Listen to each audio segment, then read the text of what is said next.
Le capitalisme néolibéral est-il un succès ou un échec? Réponse avec Patrick Artus. Bonjour Patrick. Bonjour David. Chef économiste chez Natixis. On peut trancher maintenant, on a assez de recul, vous me direz que ça a commencé au tournant des années 80, ce capitalisme néolibéral. On peut trancher en disant finalement c'est un succès, c'est un échec. Votre sentiment c'est que c'est un échec, mais dans l'absolu ou en comparaison avec ce qu'on a connu avant?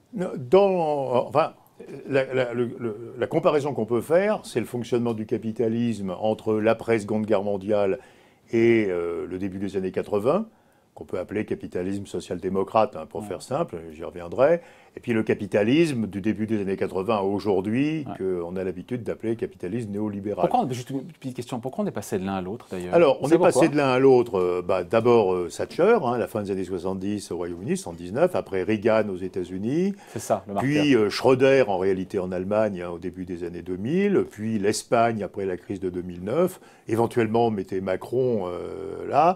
Les Japonais, on ne parle pas beaucoup du Japon, Japonais, vous vous rendez compte qu'au Japon, on est passé en 25 ans d'un système où le contrat de travail normal c'était un emploi à vie, un système où le contrat de travail normal, c'est un CDD à 3 mois. Donc, c'est violent. Oui, c'est quand même assez violent. C'est pour ça que les salaires n'ont pas augmenté au Japon depuis 25 ans.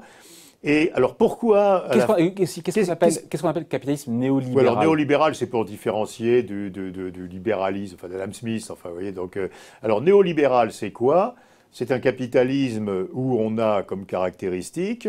Moins d'impôts, moins de syndicats. Alors, un rôle réduit de l'État. Ouais.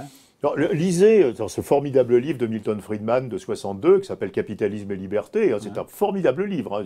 C'est pas du tout caricatural. Donc Friedman explique que il faut lutter contre. L'État se concentre sur ce qui est vraiment régalien. Friedman ne dit pas qu'il ne faut pas d'État. Il se concentre sur ce qui est régalien. La police, la sécurité, la justice, l'éducation des plus pauvres. Il y a des choses chez Friedman qu'on ne s'attend peut-être pas à y trouver. Il y a un bon système éducatif pour les plus pauvres. Voilà. Et laisse tomber le reste. Donc l'État ne s'occupe plus de tout ce qui n'est pas dans le régalien important. L'éducation supérieure, les aides aux entreprises, la politique industrielle, etc. Deuxièmement, une lutte généralisée contre les monopoles.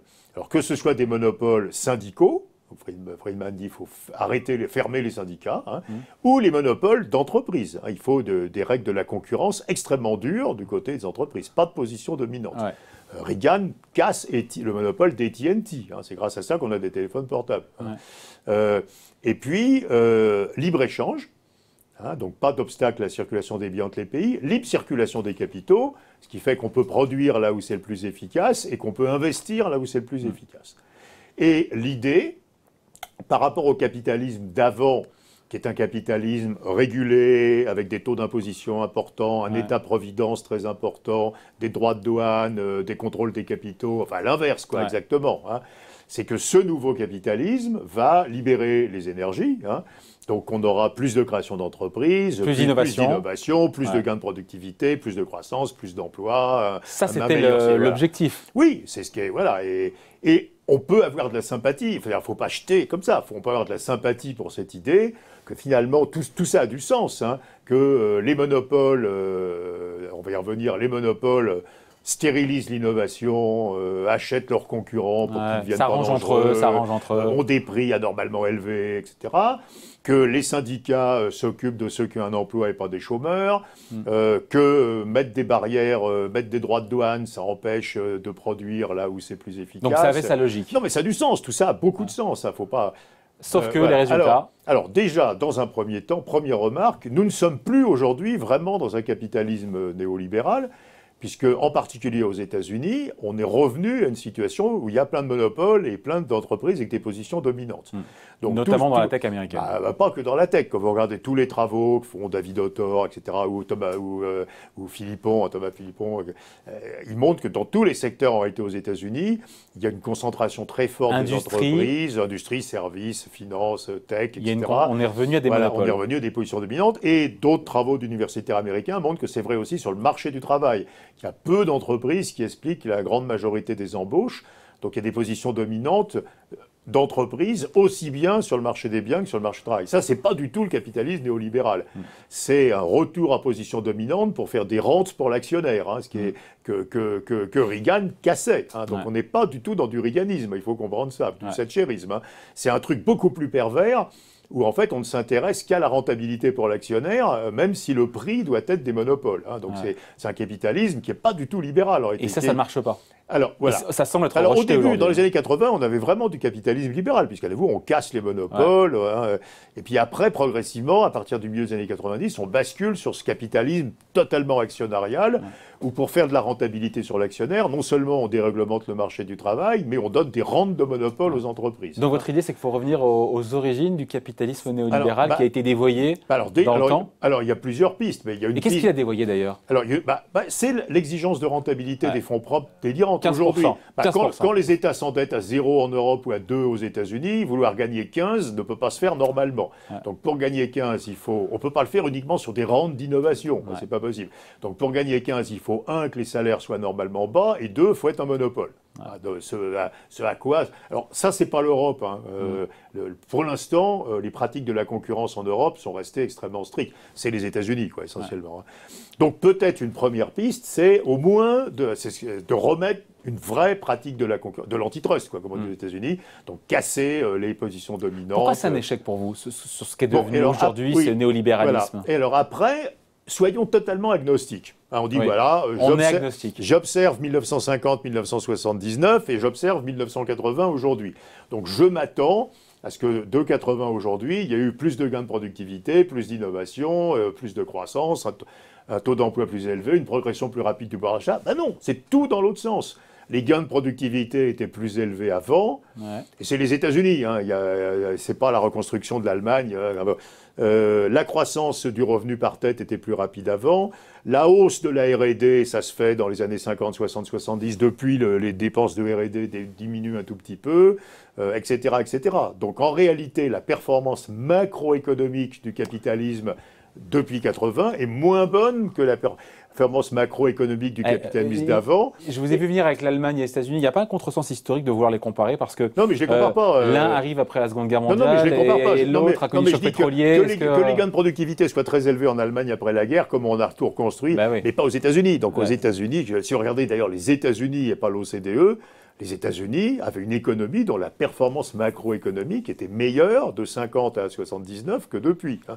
Et puis, bien entendu, il y avait moins d'inégalités, il y avait moins de pauvreté, il y avait moins de personnes qui n'étaient pas couvertes par les systèmes de protection sociale, etc. etc. Hein. Donc ce capitalisme néolibéral, c'est l'idée, hein, c'est un échec pour vous. Oui, alors après, il faut être prudent, parce qu'à nouveau, il a été dévoyé par les monopoles. Hein, donc on n'est pas vraiment dans une expérience néolibérale. Hein, c'est une expérience néolibérale sur le marché du travail, mais pas sur le marché des biens, en gros. Hein. C'est quand ça l'arrange. Hein. Voilà, donc on est que semi-libéral. Et puis deuxièmement, il s'est passé d'autres choses. Hein. Il y a la concurrence des émergents, il y a eu les chocs pétroliers, enfin, il y a plein d'autres chocs, donc il faut être quand même très prudent. Mais honnêtement, on ne peut pas, en regardant l'évidence des chiffres, aujourd'hui, dire... cette rupture des années 80 nous a apporté une prospérité qu'on n'avait pas avant. Enfin, je veux dire, ça, c'est pas vrai, quoi. On n'a pas le droit de dire ça. Non, c'est pas vrai, mais il y a plus d'inégalités, peut-être pas en oui, France, alors, mais en tout cas. Mais le coût, on l'assume. Non, mais David, le coût, on l'assume. Ce capitalisme-là, comme vous réduisez la protection sociale, comme vous indemnisez moins bien le chômage, comme l'État est plus petit, forcément, il fabrique des inégalités. Oui, sauf que ça aboutit à la disparition des classes moyennes dans les pays développés, occidentaux, qui derrière se retourneront contre le système. Oui, mais on l'assume. Mais ce qu'on voudrait, c'est qu'en échange, il y ait moins de chômage, plus de croissance, que le revenu augmente plus vite, et ça, on ne l'a pas eu. Tout en ayant plus d'inégalités aussi. Oui, donc on a eu les coûts du le capitalisme néolibéral, évidemment, il fabrique plus d'inégalités. Si vous réduisez la protection maladie, l'indemnisation du chômage, les retraites, etc., forcément, il y a plus d'inégalités. Ça dépend comment ça s'écarte entre les plus riches et les plus pauvres. Ça dépend si ça s'écarte vers le haut. Oui, mais ça s'écarte forcément. Mais alors, à nouveau, attention, parce qu'une partie de l'écartement, on le sait, c'est ce qu'on appelle les superstar firms. Donc, ce qui fait l'augmentation des très riches, en fait, c'est l'existence de ces entreprises superstars qui, elles, ont été rendues possibles par la disparition de la lutte anti-monopole. Hein. Donc on ne peut pas forcer... Si les actionnaires de Google sont richissimes, c'est parce que Google est un monopole. S'il y avait 15 Google, les actionnaires de Google ne seraient pas richissimes. Hein. Donc ça, ce n'est pas le capitalisme néolibéral, c'est la déviation, ce que Philippon appelle le grand retournement. Hein, le fait qu'on est passé d'autorités de la concurrence qui favorisent la concurrence à des autorités de la concurrence qui favorisent la fabrication de monopoles. Comment on modifie, Patrick, on finit là-dessus, le logiciel tel qu'il est aujourd'hui du capitalisme pour le rendre justement plus vertueux, plus égalitaire, plus inclusif et toujours efficace? On le fait par, ça s'appelle les élections dans des pays démocratiques. Et donc, un jour, je suis absolument certain que les partis sociaux-démocrates reviendront au pouvoir avec des programmes où il y aura plus de répartition, où les salaires minima seront plus élevés, où la protection maladie sera meilleure. C'est pas du néolibéralisme. C'est pas du néolibéralisme. Elisabeth Warren aux États-Unis. D'accord. Donc on refermera la parenthèse néolibérale. On reviendra à un capitalisme de type social-démocrate. Je pense que ça reviendra.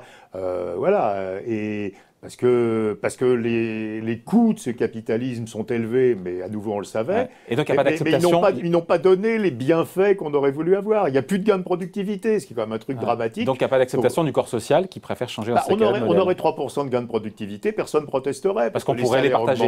On pourrait augmenter les dépenses publiques. Et comme on a presque zéro de gain de productivité, alors qu'on a fait toute cette libéralisation. Tout ça pour ça. On dit, ça ne sert à rien ce truc, regardez, il n'y a pas de gain de productivité. Le capitalisme néolibéral est un échec parce qu'il était dévoyé aussi, c'est ça? Et il a aussi parce qu'il était dévoyé, donc il reste à regarder ce que donnerait une vraie expérience néolibérale sans qu'on laisse se constituer ces entreprises gigantesques qui ont des rentes. Et qui cherchent le ROE, le retour sur investissement de 15%. Merci beaucoup Patrick. Merci David. Bye.